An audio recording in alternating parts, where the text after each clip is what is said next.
I started my career at 14 years old. I would say even 13. Um, I had an interest in development and started there, and just out of the comfort of my home, started building websites and doing things for myself. And at 14, 15, I started learning out, hey, I can actually make money with this because I was helping people online, and suddenly people came like, hey, Sean, you were so helpful with this, but can you help me with this small thing? It's bigger than the other one, so I'll pay you $50. I'm like, wait, you're gonna pay me $50 to just like to fix it? Like it takes me half an hour. Hell yes, I'll do that, no problem. And then from there, the ball started rolling, right? And I did this next to school. Started obviously, what do? You start not going to school. You start skipping school. You just have fun because you're making money. Um, so I went to started my first company at 17. Had my fair share of setbacks, but I got kicked out of my house. I had zero money left, and was able to also climb myself back up. But here's the thing: I'm starting this podcast for one reason, and that is to give back a little bit. I have my entrance into whether you call it success, whether you call it happiness, whether you call it career, started at 14, 13 when I started helping people because they gave me something back. So what I'd like to do right now is, this podcast is about how can I give something back to somebody else? How can I again share knowledge I have? I have other knowledge that I had before. I think podcasting is a great medium to do. So that's why I'm here, and that's why I'm happy to have you as a guest. So that's my little intro. But intro yourself, and let's go from there. Yeah, man, love it. Yeah, great stories. Love talking with entrepreneurs. Entrepreneur myself, and I think that entrepreneurship is one of the most rewarding careers you can possibly have, or it can be the most stressful,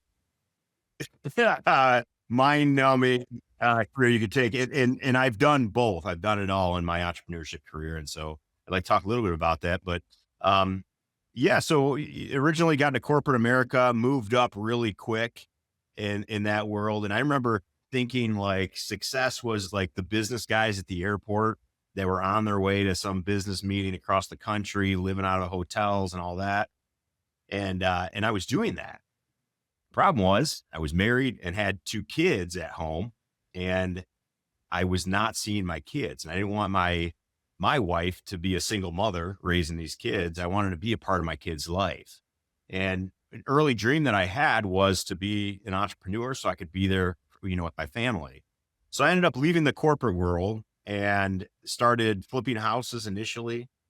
And then I had this little side thing. It was a restaurant delivery company that ended up taking off. I franchised it across 6 states before I once again realized that I had built this company to the point where I was in meetings all day, living out of hotels, and not seeing my kids again. Right. So you talk about like the perils of entrepreneurship.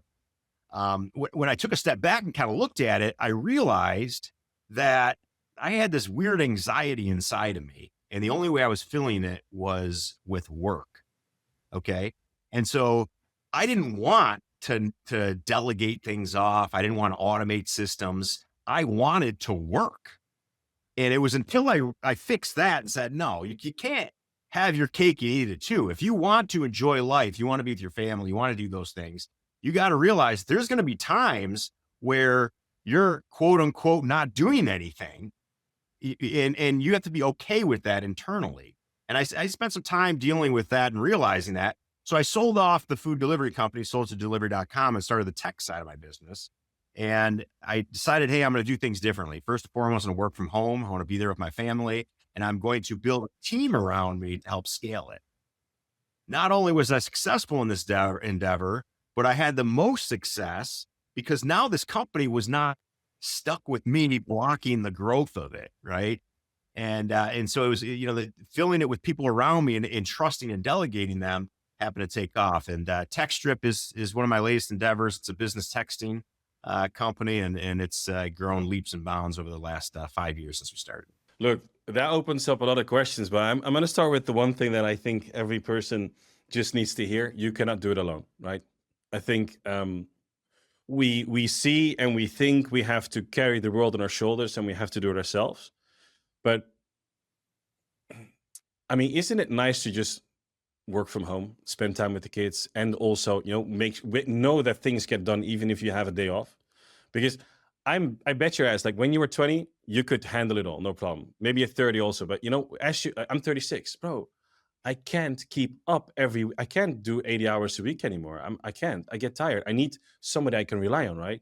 Yeah, 100%. My goal when I was younger is success. I just want to be a successful businessman, but I always told everyone when I was younger, I'm going to be a millionaire, when I grow up. Like that was my goal. I want to be a millionaire, right?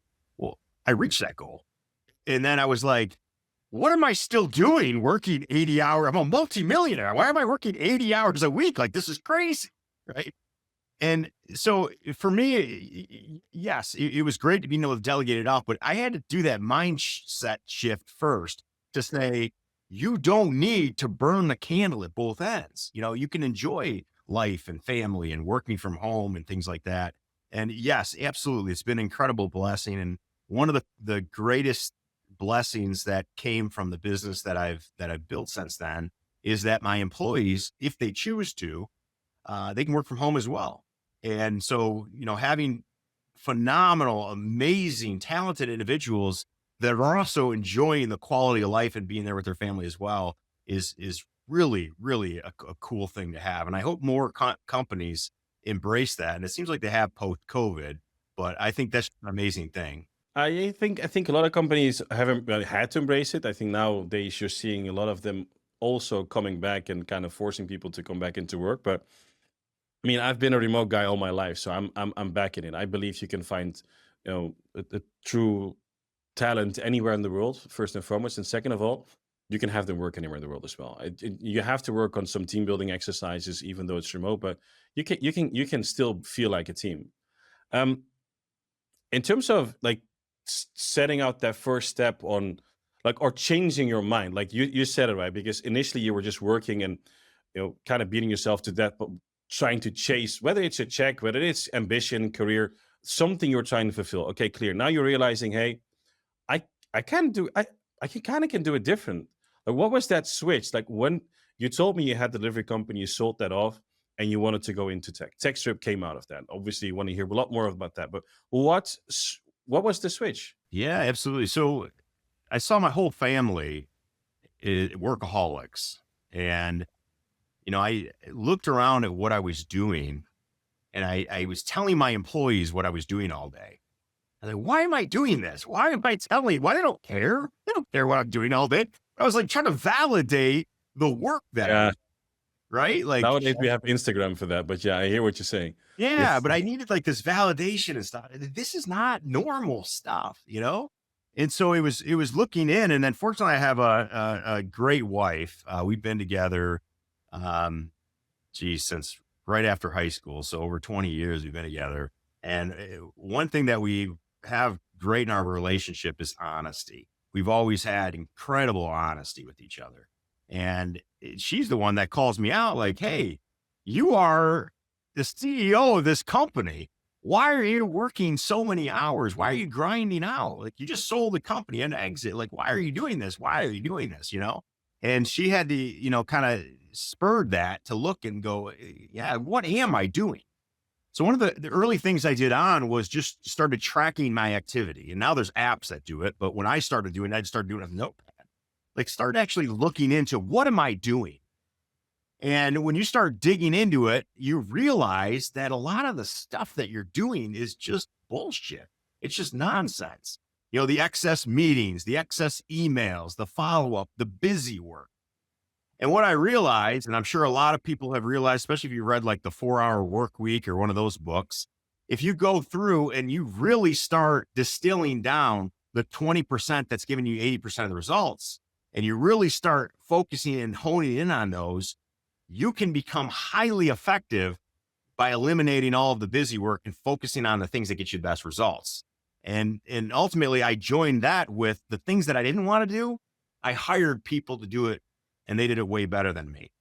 And now not only do I have companies like TechStrip, but I also own a 54-acre commercial horse farm, which is on the completely opposite spectrum of things, right? I had time to write a book, 3 Keys to Success, and publish this book, and have been able to do all these really cool things along with running a successful business and being part there for my family as well.